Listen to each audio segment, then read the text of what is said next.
Quantos mundos existem? Qual é a nossa dimensão? E as dimensões negativas? O umbral é uma dimensão? Vamos saber todas as respostas no vídeo de hoje. Vem com a gente!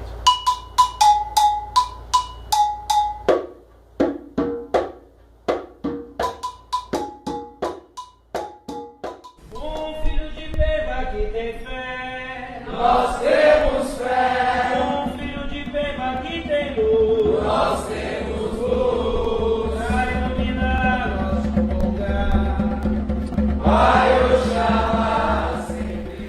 Bom pessoal, eu sou o Pai Léo das Pedreiras. Estou aqui para mais um vídeo do nosso canal Umbanda no Reino da Paz. E esse vídeo é um vídeo que está em congruência, é um vídeo que está completando o vídeo da semana passada. Semana passada nós falamos sobre as 7 egrégoras espirituais positivas. E hoje nós vamos falar sobre as 7 egrégoras espirituais negativas. Lembrando que esse estudo é um estudo que nós temos 14 dimensões. Nós estamos no meio, no fiel da balança, por isso que nós estamos encarnados. E esse estudo nos traz que nós temos 7 planos superiores e 7 planos inferiores que influenciam no nosso plano dos encarnados. Tá? E é isso que nós vamos estudar hoje, os 7 planos inferiores. Se você ainda não viu o primeiro vídeo da semana passada, vai lá, corre, dá uma olhada, o link vai estar aqui embaixo, onde você pode assistir também os 7 planos superiores. Vamos falar hoje sobre os planos inferiores. Já começo dizendo para vocês que alguns vão perguntar, mas e os Exus? Aonde eles estão? Os Exus estão nos planos inferiores. Porém, eles não estão nos planos inferiores por afinidade. Eles não estão lá porque eles são espíritos ruins, maus ou negativos. Eles estão lá porque eles são policiais deste plano. Eles são mensageiros dos espíritos da luz nos planos inferiores para cuidar e para principalmente resgatar os espíritos que estão nos planos inferiores. Aliás, eles só estão em 3 planos inferiores, os outros eles não têm acesso. Tá bom? Então, vem com a gente conhecer esses planos inferiores porque é um assunto bem interessante. Os 7 planos inferiores que nós vamos falar, os 7 conhecidos são o plano crostal, o plano subcrostal, o plano umbralino, o plano obscuro, o plano baixo, o plano abismal e o plano inferior. Tá? Esses são os 3 planos que nós vamos falar hoje. Vamos começar falando sobre o plano crostal. Tá? Este plano, de todos os planos inferiores, ele é o mais denso, porque ele está o mais próximo da gente. Tá? Ele seria o primeiro nível ali. Do mesmo jeito que no outro vídeo eu falei, né, sobre o plano etéreo, o plano crostal é a mesma coisa. Este plano é um plano mental nosso. Então quer dizer que existam espíritos, não que morem ali, mas que usam daquele plano para interferir na nossa vida. Do mesmo jeito que nós temos a comunicação com os espíritos bons, né? A incorporação acontece no plano etéreo, como eu disse, pelos nossos chakras. Se nós estivermos com uma energia negativa, se nós estivermos carregados, a nossa aura vai para o plano crostal. Isso quer dizer que é neste plano que os espíritos negativos, os espíritos obsessores, obsediam da nossa energia. Este plano também pode ser visitado por nós encarnados no desdobramento espiritual ou quando nós nos deslocamos ou fazemos apometria, tá? Nos sonhos, né, normalmente os pesadelos, vamos dizer assim, acontece sempre neste plano chamado de crostal.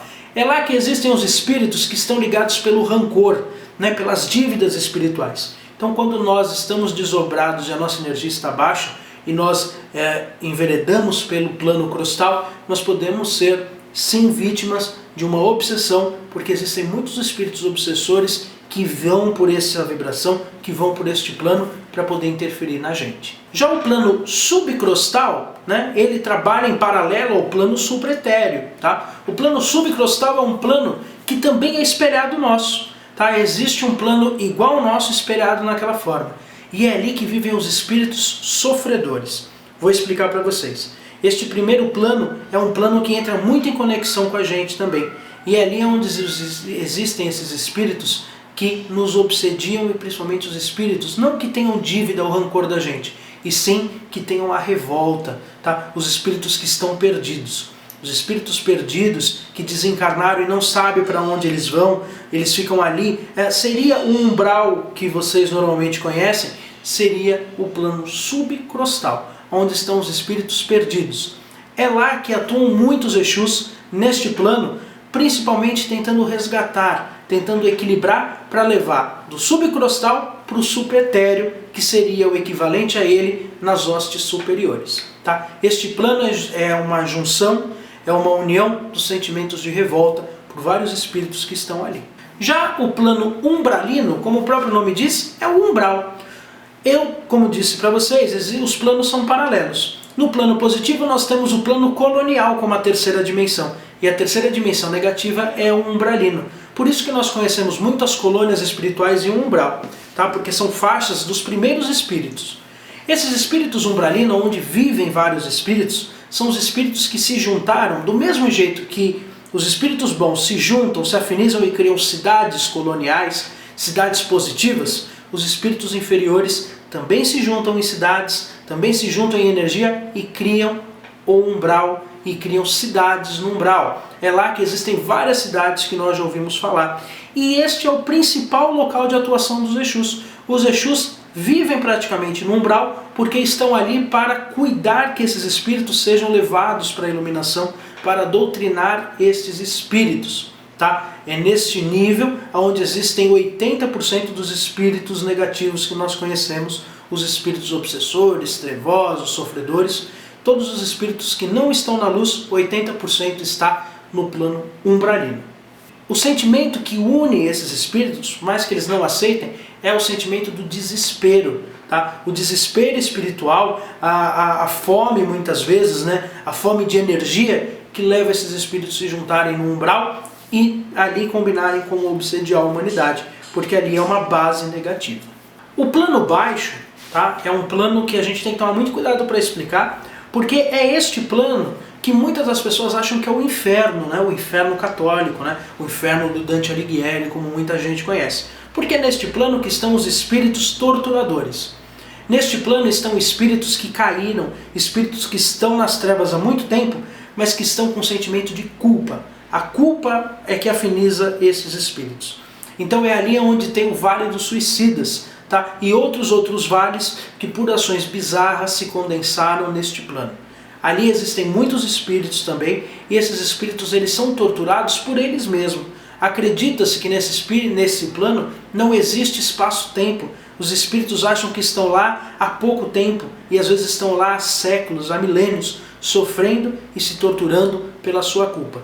É um plano onde os espíritos, os Exus atuam também de uma forma muito mais difícil, porque o resgate de um espírito que está no plano baixo é um resgate muito difícil, porque o espírito tem que querer sair dali, ele tem que entender que a culpa dele tem que ser paga através das ações boas e não dele se machucar cada vez mais. Esse é o terceiro plano que os Exus atuam. O plano subcrostal, o plano umbralino e o plano baixo. É ali que eles estão atuando para tentar resgatar esses espíritos, sendo que o plano baixo é o mais difícil deles. O sentimento que os uniram é o sentimento da culpa. E fisicamente falando, entre aspas, é parecido com o que a gente conhece como aquele inferno, com chama e uma série de coisas, porque os espíritos estão se torturando naquele momento. É nesse plano que muitos espíritos negativos, com já grande conhecimento espiritual, porque o espírito obsessor, o espírito trevoso, o espírito negativo também tem conhecimento espiritual, às vezes muito grande, esses espíritos usam daquela energia de tortura, daquela energia de sofrimento, como um combustível energético para fazer uma série de desequilíbrios. Isso é no plano baixo. Já o plano obscuro, né, o quinto que nós vamos falar hoje, o plano obscuro trabalha, né, em contraponto ao plano que nós chamamos de plano cristalino. Né? Enquanto um é cristalino, o outro é chamado de plano obscuro. Esse plano obscuro é formado por laboratórios espirituais, por escolas espirituais, assim como é o cristalino, só que no lado negativo. É ali que mora a maioria dos grandes falangeiros. Quando a gente fala aquele obsessor é um chefe de falange. São espíritos que vivem ali e se juntam para prejudicar os encarnados, tá? São eles ali que saem em grupamentos para vir a falange inteira para prejudicar algo, para prejudicar alguém. Quando a gente tem uma pessoa, né, um famoso mago negro, né, que tem espíritos obsessores que o servem através de oferendas e através por trocas espirituais, que isso existe sim, infelizmente, ele contacta neste plano, no plano obscuro, onde existem os espíritos. E o principal sentimento que une esses espíritos neste plano é o egoísmo. Muitos deles são grandes cientistas que acreditam que são muito maiores do que qualquer outro ser, e são eles que têm o poder de vida e de morte. por isso que eles estão lá. Muitos estudiosos estão no plano obscuro. Já o sexto plano que nós vamos falar é o plano chamado de abismal. Tá? Esse plano abismal, em contraponto ao plano angelical, como nós falamos, a Umbanda e as religiões espirituais não acreditam naquela lenda dos anjos caídos, né? Isso não faz parte da nossa cultura. Porém, neste plano, vamos dizer que existiriam esses anjos. Do mesmo jeito que existem os anjos positivos no plano angelical, existem os anjos negativos no plano abismal. Este plano ele é como se fosse um vulcão invertido e muitos espíritos chefes de falange estão ali. Nenhum espírito de lá consegue entrar em contato com o ser humano porque sua energia é muito ruim, é muito negativa. Mas são espíritos que influenciam e que gerenciam outras falanges que prejudicam e falanges que obsediam os espíritos encarnados. Tá? O que juntam esses espíritos é a maldade. Do mesmo jeito que no plano angelical nós temos a bondade, no plano abismal nós temos a maldade, que é o outro lado dessa balança. E o sétimo plano que nós vamos falar, o plano mais negativo que se tem acesso, nós temos no lado positivo o plano chamado de plano supremo. E no lado negativo nós temos o plano inferior. Ele é chamado desta forma porque ele é a ausência da luz. Não existe luz neste plano. Ele é um grande vácuo energético onde existem espíritos ali que não se sabe muito bem quem são, os nomes que eles têm. Mas são espíritos de muitas trevas, espíritos de muita força energética. E vocês vão perguntar, poxa, mas por que Deus deixa que existam isso? É importante nós entendermos que é uma balança. Tá? Existem espíritos que são essa balança e que estão ali por afinidade. E aí eles têm que entender que eles não têm que estar ali. Ter um plano inferior forte, vamos dizer assim, não quer dizer que isso seja uma fragilidade de Deus. Ao contrário, isso é um fortalecimento, porque existe essa balança energética. Não se pode entrar em contato com esses espíritos negativos, esses espíritos são muito ruins e o que afinizam ele é o desequilíbrio. Esse plano é chamado de plano caos. É ali que existe o caos espiritual, o desequilíbrio, a desarmonização energética. Não se sabe quantos espíritos vivem ali e nem quem vive ali. Só que se sabe que é um grande vácuo energético e é onde os espíritos da maldade, os espíritos ruins de alta cabala estão. Esse é um assunto bem interessante, é um assunto bem complexo, não saiu da nossa cabeça. Esse assunto é tratado no Livro dos Espíritos, no Nosso Lar e uma série de outros livros. O Robson Pinheiro faz um trabalho dentro dessas egrégoras para estudar essas egrégoras e é muito interessante. É um grande conhecimento para nós entendermos aonde que vivem os espíritos. Agora, se você quiser saber mais, você vai ter que procurar um terreiro e pedir que os nossos queridos mestres, os nossos espíritos de luz, nos livrem desses planos negativos. Tá bom? Um abraço, saravá e até mais. Nós temos fé.